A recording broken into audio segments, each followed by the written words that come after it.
Josué, capítulo 3, versículo 3.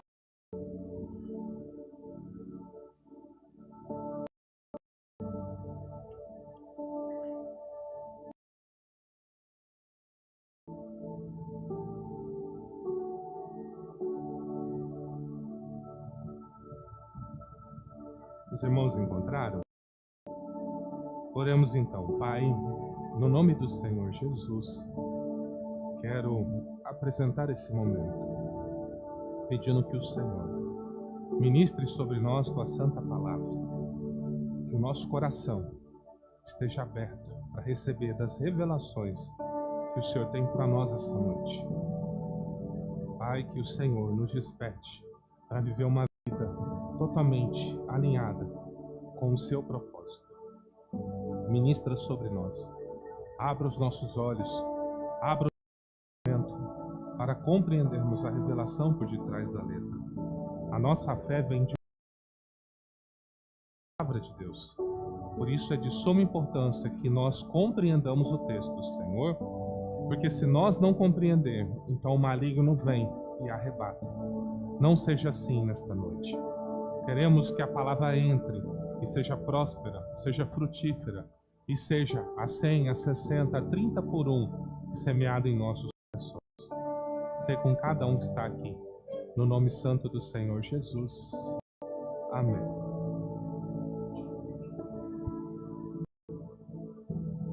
Diz assim a palavra do Senhor. Ordenar ao povo dizendo: quando virdes da arca da aliança do Senhor, vosso Deus, e que os sacerdotes levitas a levam para o vosso lugar e a seguireis.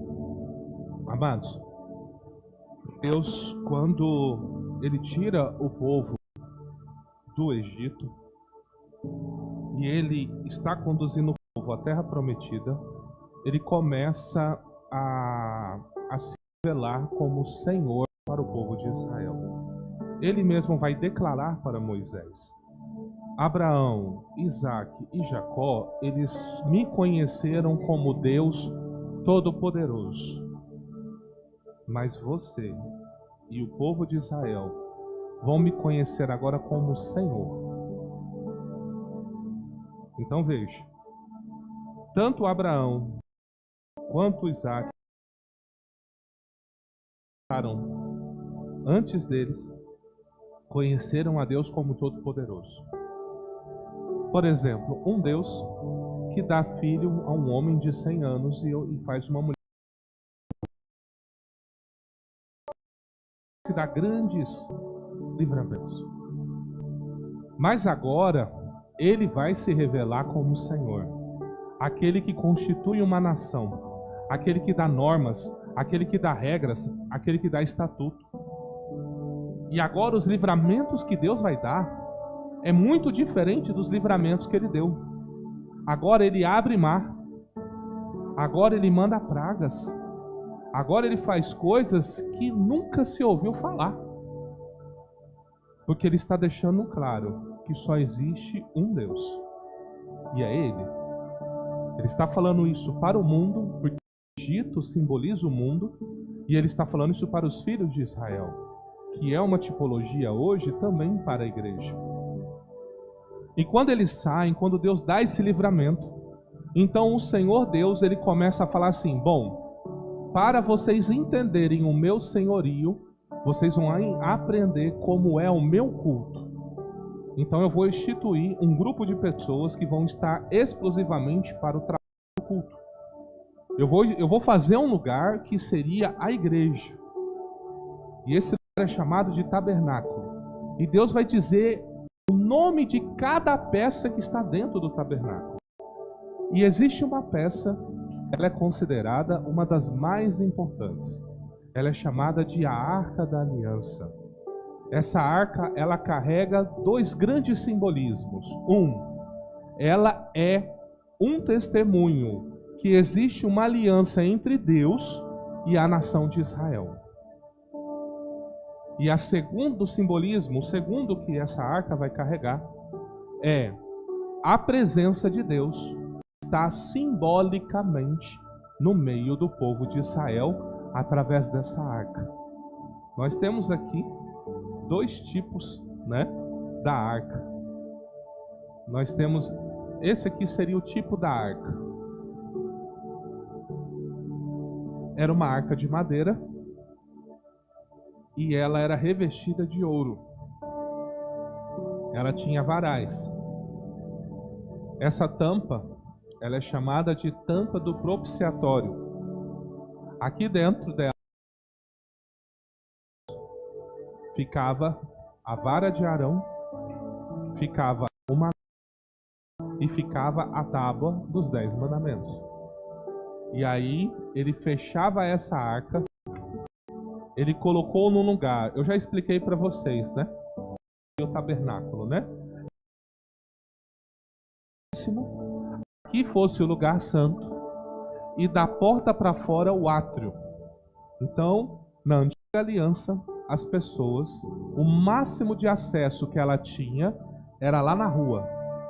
Digamos a calçada. Era o máximo que você poderia vir.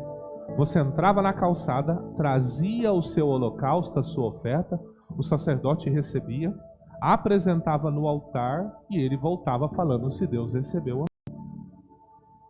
Depois que você entregava, você ia para a rua, esperando o sacerdote voltar. Agora, como você cultua a Deus? Tipologicamente falando, praticamente no lugar santo e no lugar santíssimo. Você entende que o que o sangue de Jesus fez? Você vinha da rua até a calçada. Esse era o seu culto a Deus. Agora você entrou pelo sangue de Jesus. Foi Deus que te trouxe para dentro. E nesse lugar ficava a arca, que simbolizava a aliança de Deus com o povo de Israel, mas também a presença de Deus. Isso aqui era tão sério,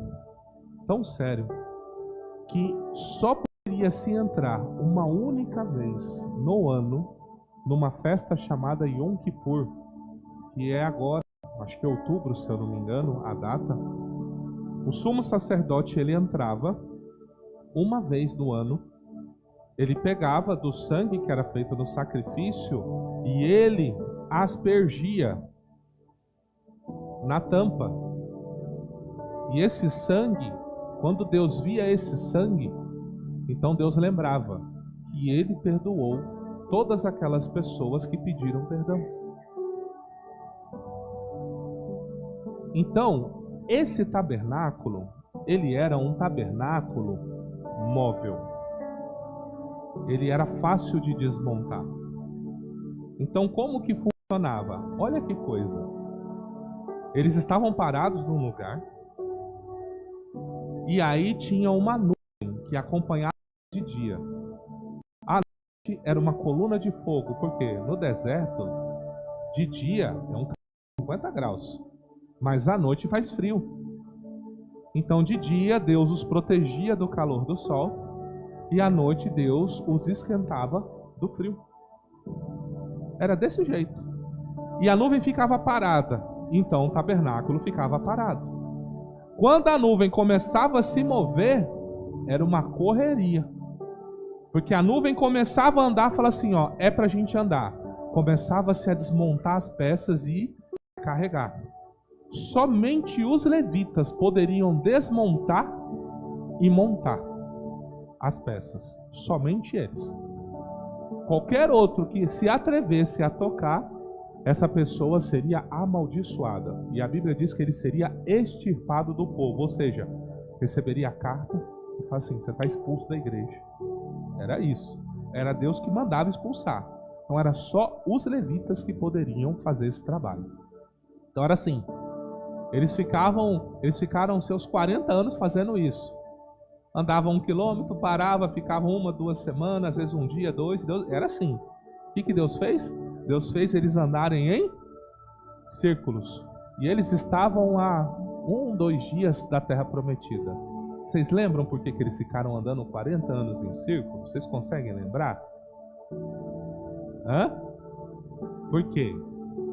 mandaram um grupo de líderes espiar a terra, para ver como era a terra. E eles voltaram com um relatório. Sabe aquela história de quando você pergunta para alguém, você tem algo para mim? A pessoa fala assim, ó, você quer ouvir a boa ou a má notícia? Já ouviu alguém fazer assim? Aí a pessoa fala a boa, né? Fala a boa. A boa é que a terra é boa. Olha esse cacho de uva aqui, ó. Foi 2 para carregar esse cacho aqui, ó. A terra mana leite e mel. E qual a má notícia? Tem gigante. E se nós for lá, vai tudo morrer. Vamos voltar para o Egito, acho que dá tempo ainda. Deus abre o mar de novo, nós atravessamos, não tem problema não. Aí Deus fez a pergunta para Moisés: quantos dias eles ficaram espiando a terra? Moisés falou 40, então 40 anos vocês vão ficar dando volta aí no deserto. Essa é a explicação, tá? E aí eles ficaram.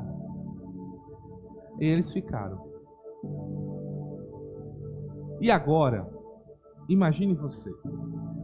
Imagine os seus olhos terem visto tantas coisas Deus fazer. Deus mandar rã, Deus mandar piolho, Deus mandar umas trevas, né? Imagina uma escuridão que você consegue tocar ela. A Bíblia diz que eram densas trevas. Você conseguia tocar nas trevas. Imagina que coisa, né? A Bíblia diz que isso não afetou o povo de Israel, só os egípcios. Então, ou seja, para os egípcios estava escuro, para o povo de Israel tinha luz. Como? Eles usavam uma lamparina, né? um artefato de barro que tinha o óleo e um paviozinho. Então, e lá tinha. Os egípcios podiam acender o que fosse, não adiantava. Mas do povo de Israel, Deus foi guardando tudo. Porque Deus estava dando um recado para os egípcios: eu guardo o meu povo. Eu estou falando para vocês deixarem ele sair. Vocês não querem? Então essas são as consequências. E agora? Passou-se Moisés, né? E agora surge Samuel. Samuel vai levantar Saul como rei. E aí Saul é reprovado. E mesmo Saul sendo rei, Deus vai lá e levanta Davi. E aí Davi assume o reinado. O que aconteceu?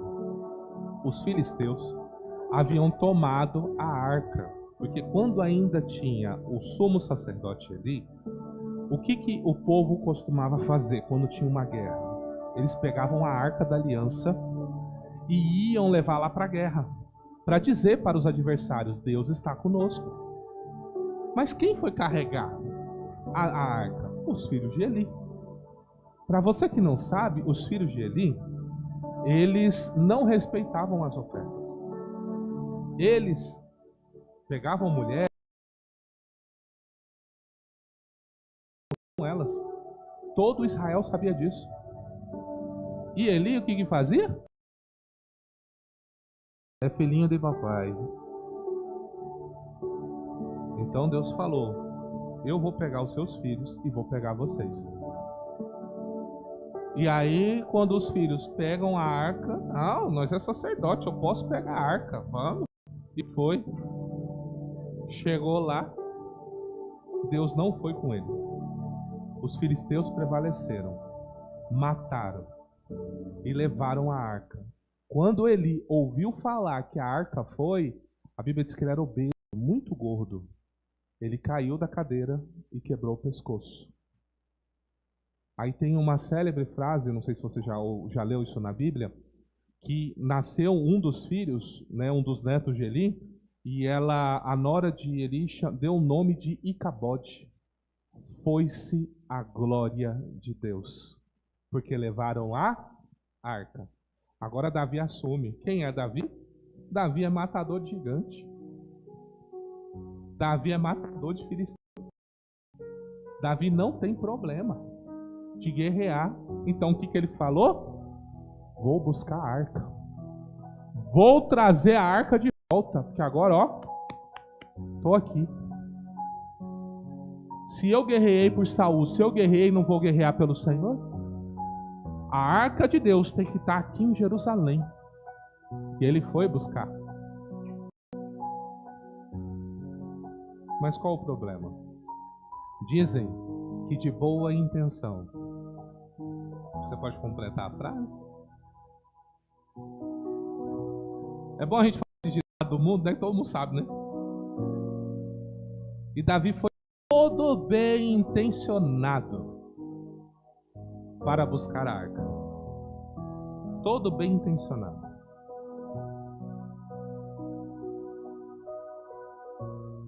Abre comigo em 1 Crônicas, capítulo 13, versículo 6.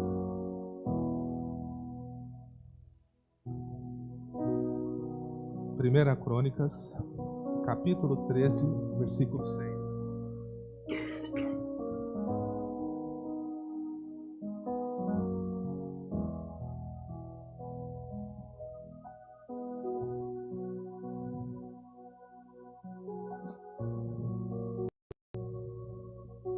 Diz assim: Então Davi, com todo Israel, subiu a Baalá de Kiriat Jearim, que está em Judá, para fazer dali subir a arca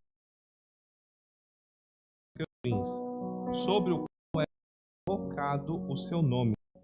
E levaram a arca de Deus da casa de Abinadab sobre um carro novo, e Uzá e Aiô guiavam o carro. Davi e todo Israel alegraram-se perante Deus com todas as suas forças, com cânticos, com harpas, com saltérios, com tamborins, com símbolos, com trombetas. Que culto que estava sendo esse, né? Que festa Davi estava fazendo, né? Estendeu Uzá a mão para segurar a arca, porque os bois tropeçavam, e então se acendeu a ira do Senhor contra Uzá e o feriu por ter estendido a sua mão à arca, e morreu ali perante Deus. Olha a situação. Davi preparou uma baita de uma comitiva, uma baita festa, chamou os cantores, chamou todo mundo. Imagina, se eu fosse trazer para o dia de hoje, tinha Gabriela Rocha, tinha Fernandinho, tinha, né, o Morada, tava todo mundo, gente. Todo mundo celebrando, cantando com violão, os cânticos pentecostais, tudo que você imaginar, tava tendo. Mas aí, eles estavam carregando num carro de boi. E esse carro de boi bateu numa pedra, a arca pendeu, começou a cair. Uzá vendo, ele foi lá e tem que segurar a arca de Deus. Na hora que ele colocou a mão, Deus foi lá e matou ele. Aqui não diz como ele morreu, mas provavelmente um infarto fulminante. Tocou e... Aí você imagina, todo mundo parou de louvar. Davi olhou para os sacerdotes, olhou.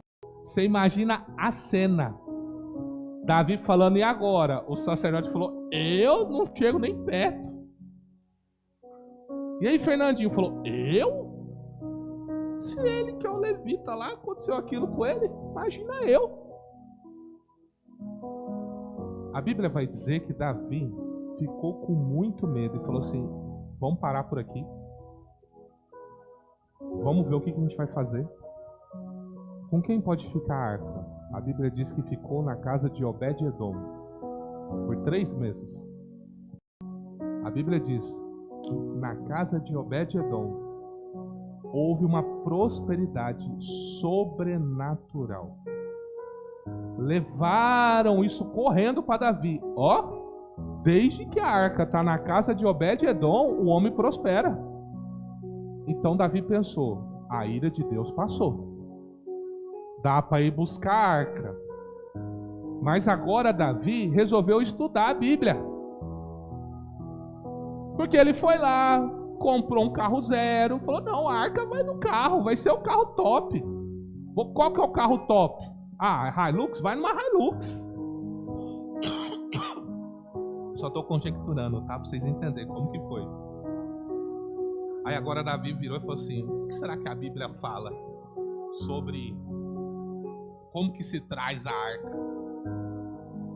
E agora nós vamos lá para Crônicas, capítulo 15, versículo 2.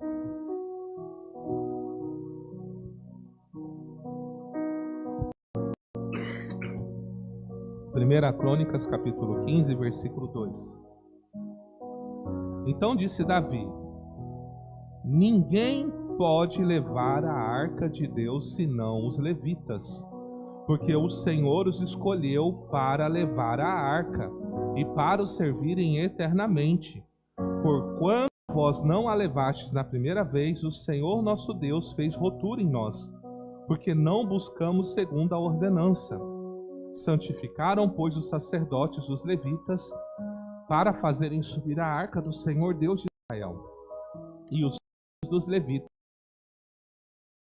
deu sobre os seus ombros, pelas varas que nela havia, como Moisés tinha ordenado, conforme a palavra do... Como que eles carregaram a arca? Era assim que você deveria carregar a arca. A arca tinha os seus varais para que os homens a carregassem. Você me pergunta, qual a simbologia? Acredite se quiser, há muita simbologia nisso. Isso mostra para mim e para você que chegaria um tempo em que os homens carregariam a glória de Deus.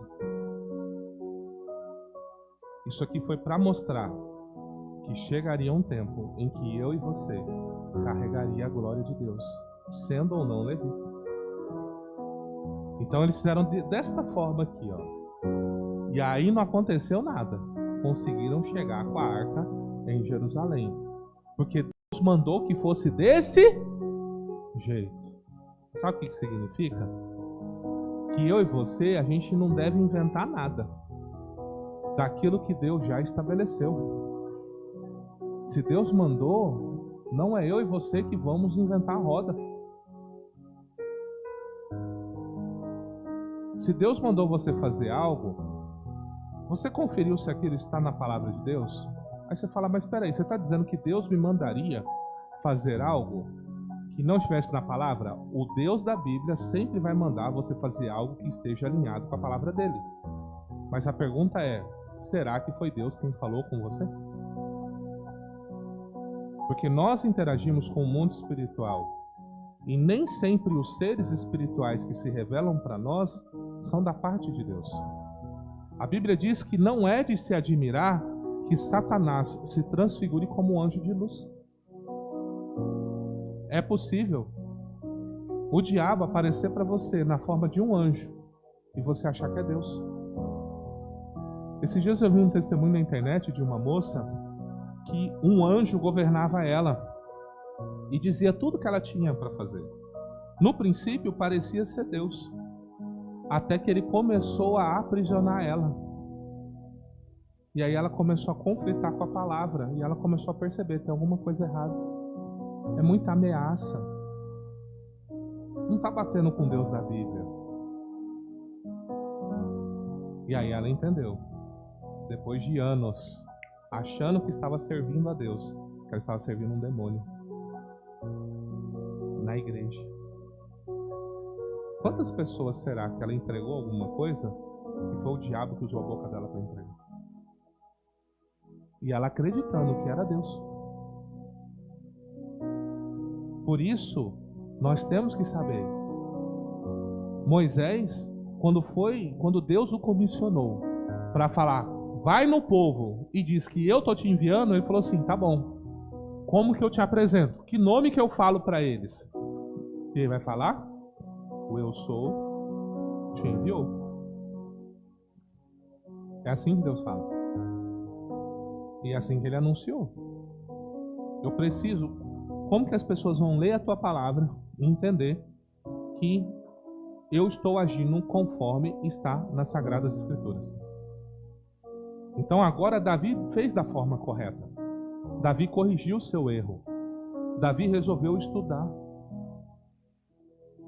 que eu quero dizer? Todas as suas ações precisam estar pautadas pela palavra de Deus.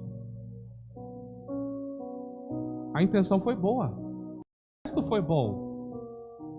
Humanamente falando, porque para Deus foi horrível. Para Deus foi um absurdo usar ter tocado na arca. Deus falou, tem que carregar pelos varais. Tem que entender que tem que ter submissão, tem que ter obediência. Não é de qualquer jeito. Eu não sirvo a Deus do meu jeito. Não do jeito que eu acho, não do jeito que eu penso. Você conflita as suas vontades com a vontade de Deus? O Senhor Jesus, quando ele estava no Getsêmani, ele falou assim, Pai, se possível, afasta de mim esse cálice, mas não seja feita a minha vontade, antes a sua. Até Cristo virou e falou assim, a sua vontade tem que ser feita, não a minha. O homem mais perfeito que já viveu nessa terra. E é o homem mais perfeito que vive no céu. Ele ainda é homem, é um homem glorificado. Nós cremos que ele é homem e nós cremos que ele é Deus. No céu tem um homem sentado do lado de Deus, governando sobre tudo e sobre todos. Ele é nosso Senhor, amém? E agora? Com tudo isso que eu trouxe para você, eu quero que você entenda. O tema da mensagem de hoje é carregadores da glória de Deus. Eu e você fomos chamados para carregar a glória. Abra com 14:16. Evangelho de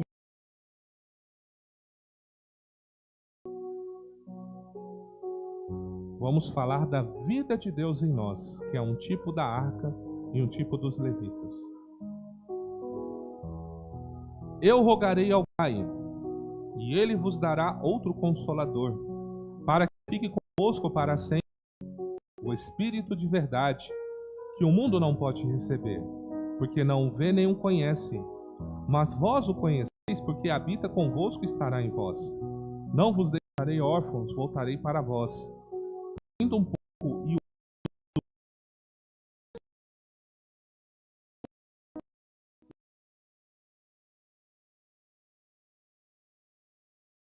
naquele dia eis que estou em meu Pai, e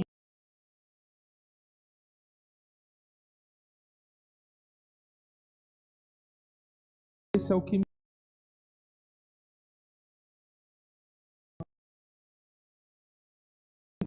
E aí, disse-lhe Judas, de onde? Jesus respondeu, se alguém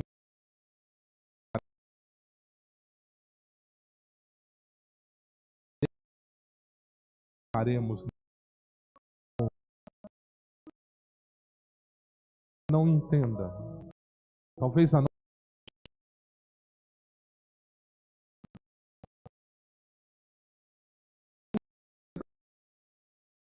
noção do que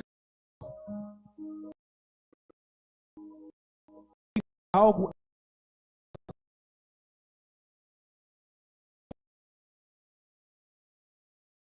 é isso.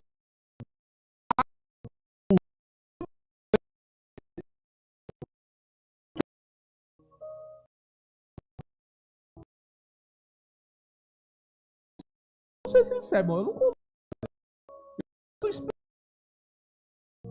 Mas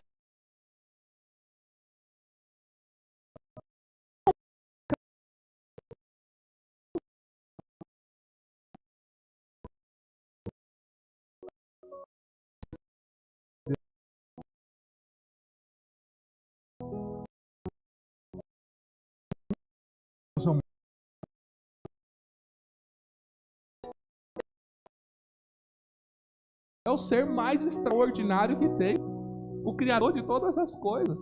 Ele olhou para alguém, um miserável como eu, e falou assim, eu vou habitar nele. Se ele confessar Cristo, eu vou anunciar o meu filho se ele entregar a vida, o governo da vida dele para o meu filho e receber o perdão dos pecados, então eu vou habitar nele.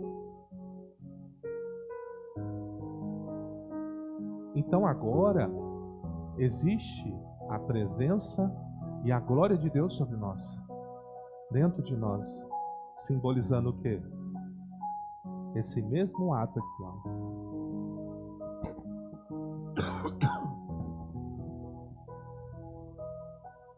Hoje nós somos assim.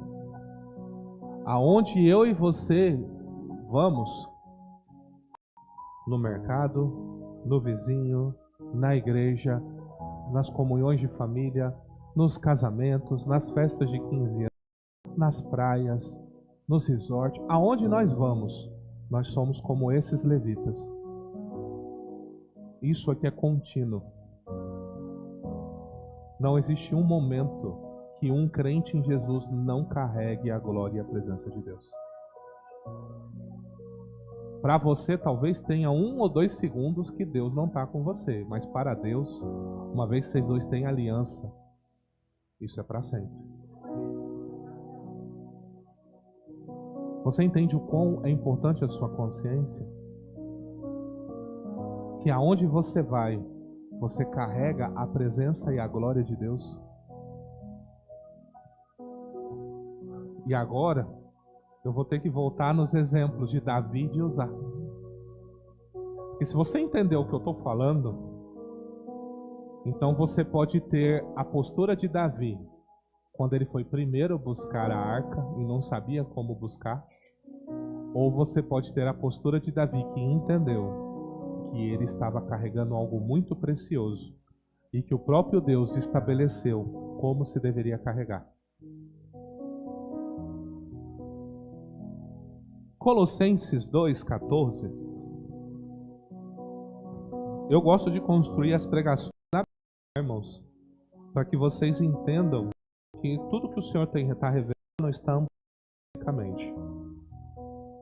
Por que eu estou usando o modelo do Antigo Testamento para falar sobre a presença de Deus hoje na sua vida? Porque as coisas do Antigo Testamento são sombras. A Bíblia chama de sombras. Olha o que diz Colossenses 2,14 em diante. Havendo riscado a cédula que era contra nós nas suas ordenanças, o qual de alguma maneira nos era contrária, e atirou do meio de nós cravando na cruz, despojando os principados e potestades, os expôs publicamente e deles triunfou em si mesmo. Portanto, ninguém vos julgue pelo comer ou pelo beber ou por causa dos dias da festa de lua nova ou dos sábados, que são sombras de coisas futuras, mas o corpo é de Cristo. Então esse texto fala que as coisas do Antigo Testamento são sombras. O que é sombra? Sombra é um bloqueio, né, de uma luz. Por exemplo, eu estou com essa luz azul aqui, então ela está projetando uma sombra. Quando você olha no chão, você vê uma silhueta. Então quem olha para a sombra não consegue ver o original. Você não concorda? Você olha e fala, bom, parece ser um homem. Pelo formato, parece ser um homem. Mas nos nossos dias é até difícil falar isso, né? Falar, parece ser um homem, mas né, pode ser outra coisa. Você entende o que eu estou falando? Então até mesmo uma sombra pode o quê? Enganar. Então Deus mostrou as coisas do Antigo Testamento como sombra. Porque ele estava projetando a sua glória, algo estava encoberto. Então ele mostrou tudo do Antigo Testamento dizendo, isso aqui é sombra. Porque quando vocês converterem a Cristo, o Espírito Santo fizer morada em vocês, então vocês vão ter acesso ao original. Porque nesse momento vocês não vão compreender, eu só posso mostrar a sombra. Um outro texto que fala de sombra, vamos lá em Hebreus. Hebreus capítulo 10, versículo 1.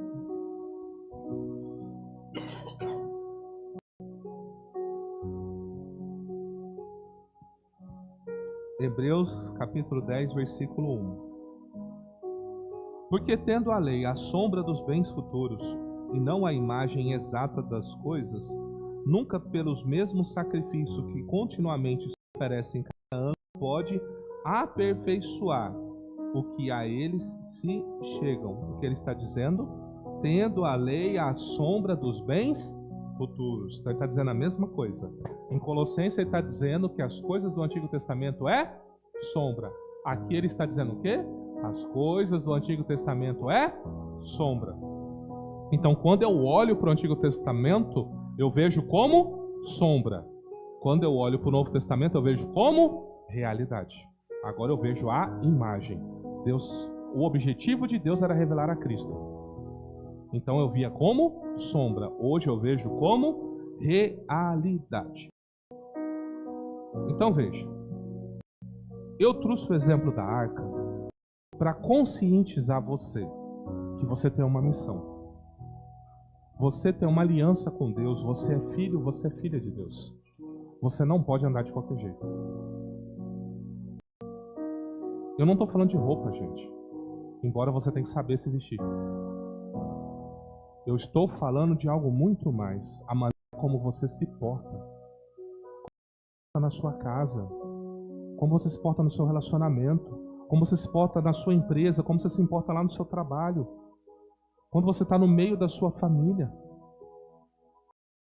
Como você se porta.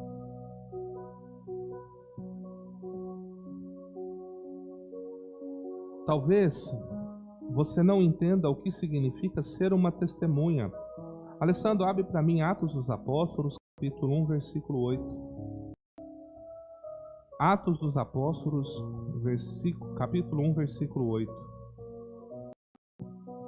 Mas recebereis o poder do Espírito Santo, que há de vir sobre vós, e ser-me-eis testemunhas. Guarde essa palavra.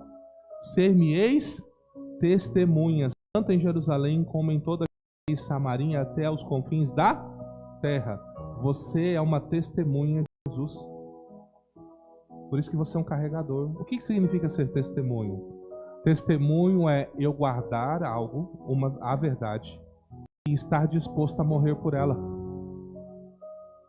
Você está disposto a morrer pela sua fé? O que você está disposto a sacrificar pela sua fé? Trabalho, amigos, família? O que você está disposto a sacrificar pelo Senhor Jesus? A família é importante.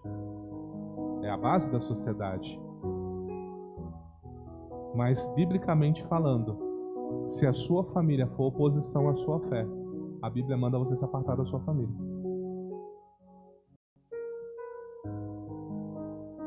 Jesus, sabe o que Jesus falou? Eu não vim trazer paz, não. Eu vim trazer espada.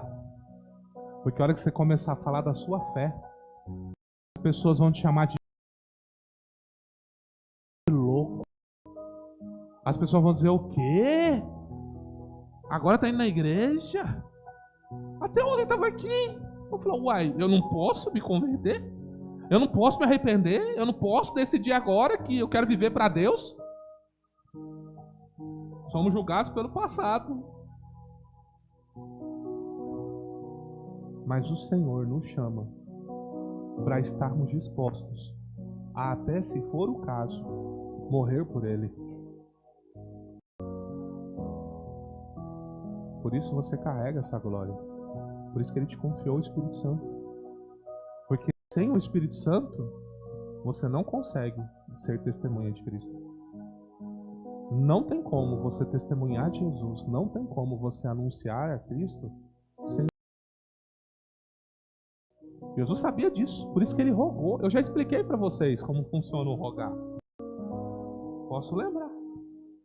Rogar é você pedir sabendo que vai tomar um não. Quando nós lemos em o Senhor Jesus dizendo, eu rogarei ao Pai. O que Ele está dizendo? Eu vou pedir ao Pai, sabendo que o Pai vai me dizer não. Mas eu vou rogar, eu vou insistir. O não eu já tenho. Vou lá. Já tenho um não mesmo? E por que Ele tinha o não? Lá por causa de Gênesis capítulo 6. Não contenderá mais o meu espírito com o homem. Serão os seus anos 120. Por causa disso. Então Deus tirou esse mover do espírito no meio dos homens. E agora Cristo morreu e está falando, não, eu preciso devolver. Mas somente para os que têm a aliança. O mundo não pode receber, mas vocês podem. Por isso que eu vou rogar. O pai vai falar não. Aí eu vou falar, não, pai, eu estou pedindo só para os que creem em mim, porque o Senhor me enviou. E eles vão receber o perdão e vão ser lavados e redimidos no meu sangue. Então, é por eles que eu rogo. Aí o pai falou, por eles eu dou o Espírito. E eles serão como os levitas, que carregarão a minha glória, não mais em cima, mas agora dentro.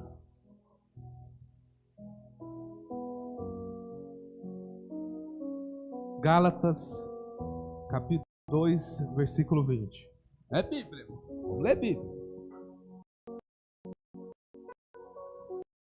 Já estou crucificado com Cristo. E vivo, não mais eu, mas Cristo, que agora vivo na carne, vivo-a pela fé no Filho de Deus, o qual me amou e se entregou a si mesmo por mim. É isso que Deus espera de você. Já não vive mais você, mas Cristo vive através de você, manifestando através. Já imaginou você ser um canal de bênção na vida de muitas pessoas? Porque você renuncia, porque você ora, porque você fala da palavra de Deus. Chega uma pessoa, você dá. Não é porque você está olhando a circunstância, mas você está manifestando a presença de Cristo na vida dessa pessoa.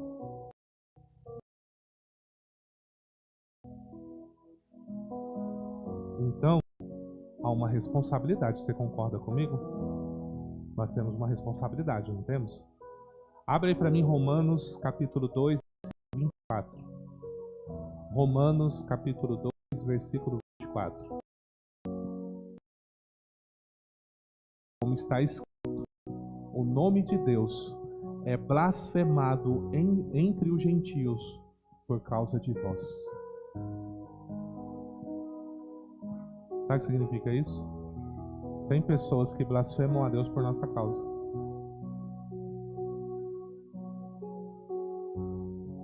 Aí agora eu vou ter que entrar numa seara aí que vai incomodar, mas eu vou ter que entrar. Como estão suas contas? Como está o seu relacionamento? Como está a criação com seus filhos? Como está a sua amizade com as pessoas? Como que tá? Porque eu vou te falar uma coisa, gente. Eu já falei isso aqui e vou continuar falando. O mundo não lê Bíblia, mas o mundo lê você. Bíblia. E aí, no negócio do caixa de mercado lá, foi no domingo passado, não foi? A profetisa falou que ela estava chegando no caixa, aí a menina começou a conversar com o rapaz, e aí o rapaz falou que ia na igreja, a menina falou assim, que absurdo. Ele vai com os crentes? Eu não quero saber dos crentes. Deus me livre de ser crente. Que experiência será que essa moça teve?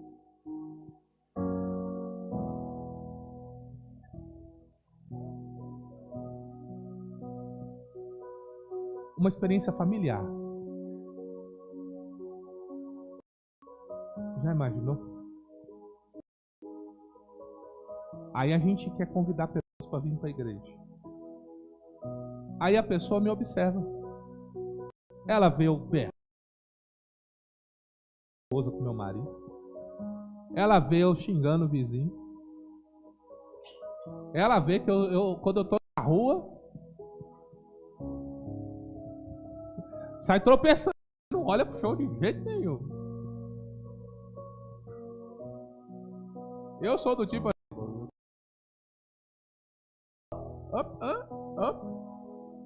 Eu cresci no interior, então se tinha uma coisa pra fazer, era roupa pra todo mundo.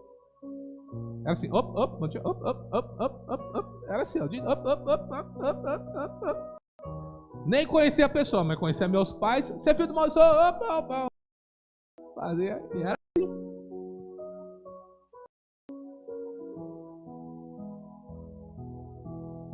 Eu já mostrei para vocês. O crescimento de uma igreja está mais atrelado ao convite entre parentes e amigos do que eu fazer qualquer ação. TV, rádio, evangelismo. Eu consigo alcançar no máximo 15%. Mas chega a 80% quando nós convidamos amigos e parentes. É só perguntar aqui. Quantos aqui vieram para a igreja porque um amigo ou um parente convidou? A grande maioria. Um ou outro falou, eu vi na TV. Eu passei na porta, vi ali escrito igreja, resolvi entrar. É 1, 2, gente. A maioria foi, eu fui porque alguém me convidou. Um colega meu falou assim, vamos ali no culto de jovem. Eu falei, vamos. Na época, a minha intenção era maligna, tá? Eu confesso. Essa é a minha oportunidade. Não tá dando certo aqui, quem sabe na igreja, né? Cheguei lá, olhei assim, falei, interessante isso aqui. Aí o pessoal, tem culto domingo. Eu falei, vou nesse culto de domingo, né? Quando eu fui no culto domingo, não tinha brincadeira, não tinha nada. Era só louvor, palavra. Eu olhei assim, falei, Deus, é isso que eu quero. Já tinha esquecido das menininhas. Eu falei, é isso. Eu não sabia que existia isso. E eu sempre fui uma pessoa que procurei Deus em várias religiões. Já fui em católica, já fui em... Qual é o nome daquela do Ricardo? Na messiânica, já fui em mesa branca, já fui nesses troços aí, entendeu? E tal, né? Na época, né, que a gente servia as trevas, eu gostava de conversar com os demônios. Eu falava que era espírito de luz, né? Eu gostava de conversar, mal sabia eles que uns 10 anos depois eu ia estar lá assim, sai, tá queimado, tá repreendido. Nem sabia. Brincava comigo sem saber que nós ia dar umas espadadas nele daqui uns anos, né? E o Senhor faz isso com nós. Nos tira da ignorância, nos leva para a luz e nos usa como instrumento de glória e louvor na mão dele. Amém? Então entenda. Alguém me chamou. Eu só fui porque era alguém de confiança minha. Mas essa pessoa, ele seguiu o caminho dele, eu segui o meu.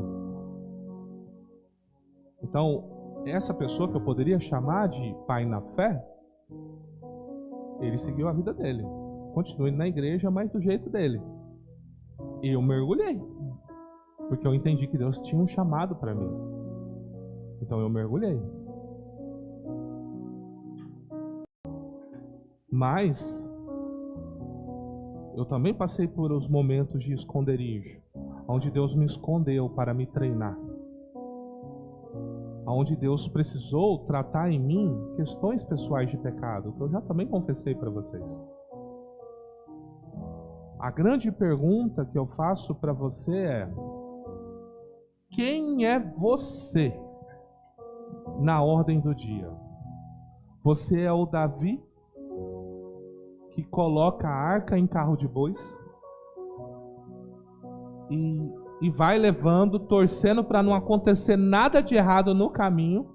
Ou seja, você é uma pessoa que vem para a igreja, você vem para Cristo e vive do seu jeito, da sua maneira, faz o que você acha e tá dando certo até agora, né? Porque eles estavam cantando, não tava?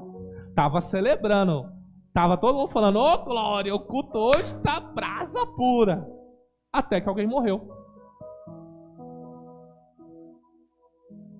Aí não teve o que fazer. Eu fico imaginando como que foi no culto da igreja primitiva, quando veio Ananias mentindo sobre a oferta, e logo em seguida veio a Safira mentindo também sobre a oferta, e Deus recolheu os dois. Você imagina num culto você sepultar pessoas porque mentiram para Deus na hora da oferta?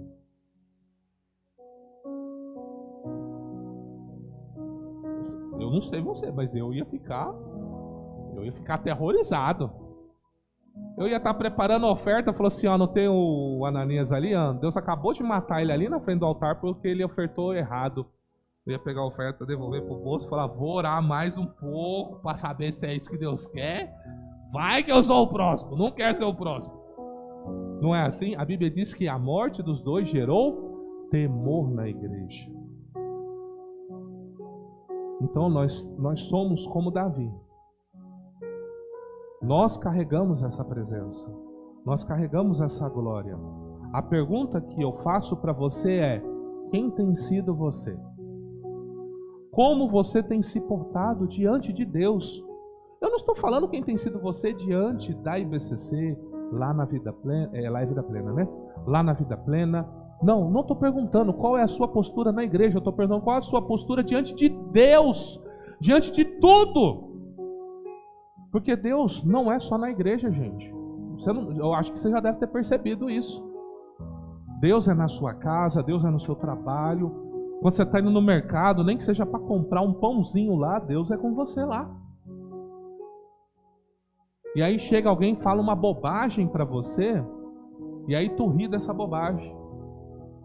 Aí na hora que tu ri, tu sai, de repente vem uma tristeza no seu coração. E na hora o Espírito Santo fala assim: por que você participou disso? Aí você falou: Senhor, é verdade, né? Por que eu participei da roda dos escarnecedores? Não devia. Na hora eu ri porque achei engraçado. E aí o povo do mundo sabe o que fala? Aí ó, é o crente. É crente, tá vendo? Tá ali rindo, zombando, mas tá ali ó, diz que é da igreja. O mundo tem uma expectativa sobre nós. Não que a gente deve preencher essa expectativa, mas nós devemos ter uma vida que não blasfeme o nome do Senhor. Porque nós carregamos essa presença aonde quer que nós vamos. Efésios capítulo 5, versículo 8. Efésios capítulo 5, versículo 8 em diante. Porque no outro tempo erais trevas, mas agora sois luz no Senhor. Andai como filhos da luz, porque o fruto do Espírito está em toda a bondade, justiça e verdade, agradável ao Senhor. Não comuniqueis com as obras infrutuosas das trevas, mas antes condenai-as, porque o que eles fazem em oculto, até dizê-lo é torpe, mas todas essas coisas se manifestam sendo condenadas pela luz, porque a luz tudo manifesta. Por isso diz: desperta tu que dormes, e levanta-te dentre os mortos, e Cristo te esclarecerá. Portanto, vede prudentemente como andais, não como nécios, mas como sábios. Volta um versículo para mim. Por isso diz: desperta tu que dormes, e levanta-te dentre os mortos, e Cristo te esclarecerá. Sabe, nós temos um desafio de entender que a gente tem primeiro uma aliança com o Pai. Nós temos uma aliança com Deus. E agora essa aliança vai ser manifestada aonde quer que você andar. Gente, tem lugares que você pisa, que só por você pisar há uma agitação espiritual. Você nunca reparou isso? O ambiente está uma paz. Você chegou, parece que todo mundo endemoniou. Você já reparou isso? Por que é isso? Porque você busca Deus. A presença de Deus vem. Aí você que tem aliança com Deus entra num lugar que ninguém tem aliança com Deus. O que vai acontecer? A luz de Deus vai entrar num lugar de trevas. E aí o que vai começar a acontecer? As pessoas que não têm aliança com Deus, automaticamente elas têm aliança com quem? Com as trevas, ainda que elas não sabem. Então o diabo podem usar elas. Como? Falando, mandando indireta, te prejudicando. Você nunca foi prejudicado no serviço por algum? Nunca, como se diz, armaram casinha para você? Você às vezes é legal com todo mundo, você brinca com todo mundo, você faz tudo que você pode dar, mas tem sempre um filho do diabo que arma uma casinha para você. Como você explica uma coisa dessa? Porque você carrega algo. Eu acho que o que acontece é que você não se dá conta do que você carrega. Porque o dia que você se der conta, quando você chegar na porta do seu serviço, sabe qual vai ser a primeira coisa que você vai fazer? O sangue de Jesus tem poder. Senhor, me cobre com teu sangue, me guarda, me linda e repreende todo o mal. Você já entra, já se posicionando espiritualmente. Senhor, eu estou indo agora para o meu trabalho. Você comigo, envia o seu anjo, limpa o meu caminho, me livra de acidente, me livra de dano mecânico. Nós temos o costume, às vezes, de pedir o quê? Na hora do livramento, né? Vem alguém, me livra, Deus! E às vezes dá um raspão ali, o anjo ali. Deu tempo. Mas às vezes, se você tivesse invocado isso antes, Deus já teria limpado o caminho antes. E por que Deus permite isso? Para você aprender a viver uma vida de aliança. Para você aprender, você precisa ter consciência que essa presença está 24 horas com você. Por isso, quando vir um pensamento ruim, você tem que rejeitar imediatamente, porque ele não vem de Deus. Tipo, desiste, larga, sai, para. O que você fala? Sangue de Jesus tem poder. Está repreendido. Sabe aquela ira que vem de repente assim, sabe? Do nada. A ponto de você ficar furioso, e que acontece muito no trânsito, né? O trânsito é um lugar terrível, né? Para despertar essas coisas em nós. É nessa hora que você tem que falar assim, sangue de Jesus tem poder, eu rejeito isso, Deus mandou eu amar o meu próximo. Por que eu vou odiar ele? Por que eu vou desejar a morte dele? Existe uma guerra. Paulo vai falar sobre isso. No próprio livro de Efésios, quem estava lendo. A nossa luta não é contra principados, potestades. Nós estamos lutando desde os mais altos níveis aos mais baixos níveis. Todos os níveis estão fazendo de tudo para destruir eu e você.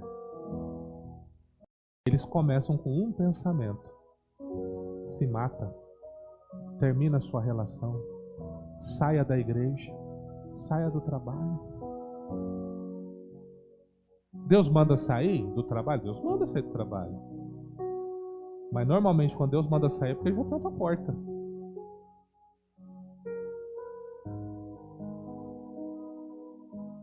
Porque o princípio de Deus é, se não trabalha, não coma. Com Deus é assim. Não quer trabalhar? Não trabalha, mas também você não coma. Não tem problema. Então Deus gosta. Olha um texto que Deus deu para nós. Vai ter com a formiga, ó, preguiçoso. Então se tem alguém que manda trabalhar é Deus. Então você entende que quem trabalha para a gente desistir? Não é o diabo? Quando você acorda, tipo assim, olha, não adianta viver sua vida. Não tem nada bonito. Não tem as pessoas que estão em quadro bem depressivo, né? Imagina quanto que elas são bombardeadas na mente dela.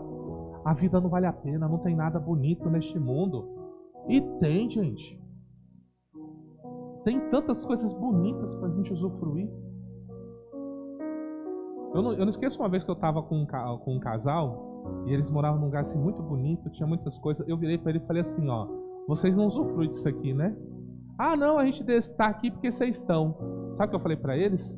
Vocês estão pecando. Porque Deus deu isso aqui para vocês usufruir, vocês não estão usufruindo. Então quando Deus te dá uma família é para você usufruir. Quando Deus te dá um trabalho é para você usufruir. Quando Deus te dá uma comunidade é para você usufruir, congregar e comunicar com ela. Quando você não faz, você se isola, isso não vem de Deus, gente. Deus falou para Adão, não é bom que o homem viva só. Não se trata só de um relacionamento homem e mulher, nós precisamos de amigos.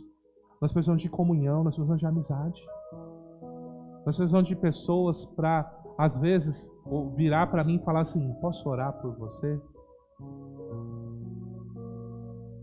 E às vezes, quem sabe Deus levantar alguém, ó, esse mês Deus mandou pagar suas contas tudo. Né? Às vezes tem que acontecer uns milagres desses, não é? Não é bom quando tem alguém. Há uma tendência de ser o pastor na segunda ou na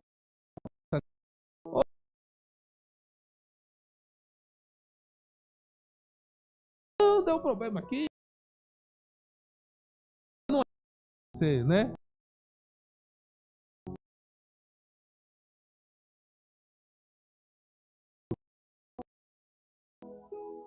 Aí você fala, bom, o pastor é obrigação, mas e quando é um irmão? Que às vezes não tem cargo nem na igreja, né? Tem função nenhuma. Liga pra você, e aí, tá tudo bem? Não te vi. Você tá bem? Tá tudo bem? Não é gostoso isso, gente? Não é gostoso quando você encontra alguém, como você tá? Quanto tempo? Nossa, que saudade de você. Não é? E ainda mais quando alguém fala assim, sonhei com você. Você fala, foi coisa boa? Oh, só pensa. Você fala, nossa. Fala assim, eu tava orando nessa madrugada e Deus me deu o seu nome para orar por você. Não é bom isso, gente? Sabe por que a gente faz isso? A gente carrega a glória de Deus. E é Deus que fala, ora por fulano, está tudo bem. Porque a glória de Deus que está em mim se comunica com a glória de Deus que está em você. E às vezes você precisa de um abraço, de um carinho, para essa glória se manifestar. E aí entra o abraço, o carinho. Eu estou aqui para desafiar você a ter consciência dessa presença. E que você precisa ser luz aonde quer que você vá. Sabe, irmão, Deus, ontem aqui na intercessão eu falei algo. Deus aí me mostrou um texto que eu li ele, mas nunca tinha me atentado a ele. Deixa eu até ver se eu acho esse texto aqui.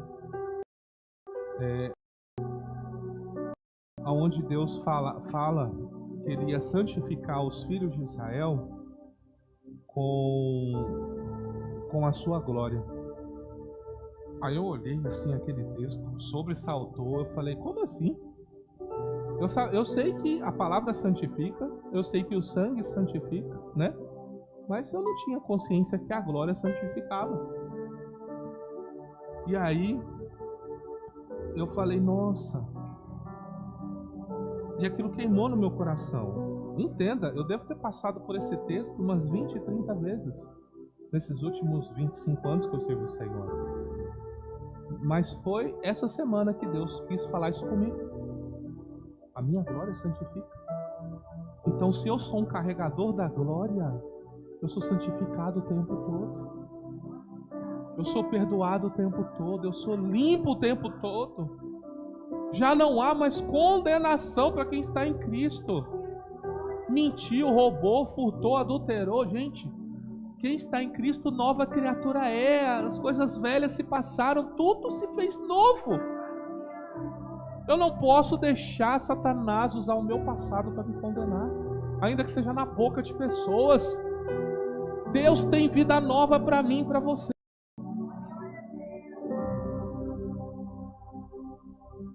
Sabe, amados, servir o Altíssimo é o maior privilégio que o ser humano tem. Não tem maior privilégio. Não tem. Vou ver se eu acho o texto aqui.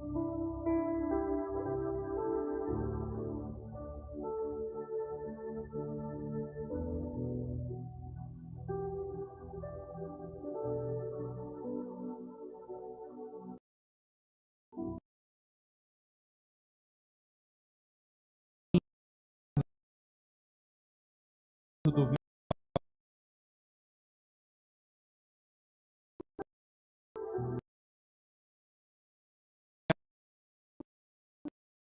aos filhos de Israel, para que por minha glória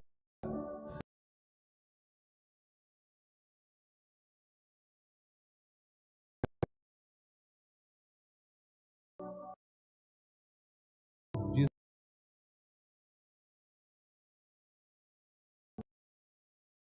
ciência, gente, sendo dentro de nós, já aconteceu. Com o que você fala, com o cuidado, você trata as pessoas.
A gente até faz o momento do café, né?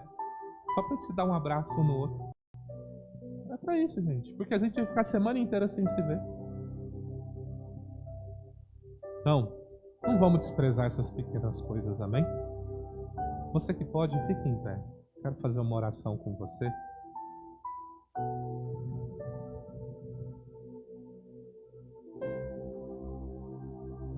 Eu não sei como você tem se portado até agora. Se você tem sido como Davi, quando Uzá tocou a arca, ou se você tem sido como Davi, que agora viu da palavra de Deus, como se presta o verdadeiro culto a Deus, como se serve a Deus. Eu oro para que você seja o segundo Davi. Que você olhe como você tem se portado. Como você tem se portado na igreja, como você tem se portado na sua casa, como você tem se portado no seu trabalho, porque vocês são carregadores da glória de Deus. Feche os seus olhos. Pai, aleluia. Glória ao teu nome, Senhor. Apresentamos a nossa vida diante do Senhor. Nos perdoe, Pai, se temos sido como Uzá, que não conhecendo a tua palavra, buscando ter uma boa atitude para proteger a arca, acabou tocando nela, e por isso ele veio a óbito, Senhor, porque ele não sabia que não podia tocar, porque ele não quis, não podia tocar. Mas nos ensina, como Davi aprendeu com esse caso, que a arca tem um jeito de carregar. Assim a sua presença, a sua glória, ela tem um jeito, Pai, de andar. A gente não pode te servir de qualquer jeito, de qualquer maneira, Senhor. Nós precisamos viver uma vida que te honra e te agrada. Por isso, tira de nós tudo que lhe desagrada, Senhor. Tira de nós toda a maledicência da nossa vida, maus pensamentos. Tira de nós toda atitude ou todo costume, Senhor, que faz com que o seu nome seja blasfemado. Senhor, gere em nós a consciência da glória e da presença, para que a gente viva a santificação todos os dias da nossa vida. Nos perdoa, Senhor, nesta noite, e que o sangue de Jesus nos purifique de toda injustiça. Pai, visita seus filhos e filhas nesta noite. Derrama a tua paz, a tua graça, que excede o conhecimento e o entendimento, e que eles vivam um tempo de paz e de glória, Senhor. Pai, aonde quer que eles pisarem, que eles tenham a consciência e manifestem a glória e a presença do Senhor. Nos seus lares, na igreja, nos trabalhos, nos empreendimentos, aonde quer que eles forem, que eles vejam a tua glória sendo manifestada na vida deles e através deles, Senhor. Ó Pai, nós te amamos, nós te louvamos, nós te adoramos. Tu és o nosso Deus. Obrigado, Pai. Abençoa e guarda os seus filhos. É o que eu te peço, te louvo, te bendigo e te agradeço. Em nome do Senhor Jesus.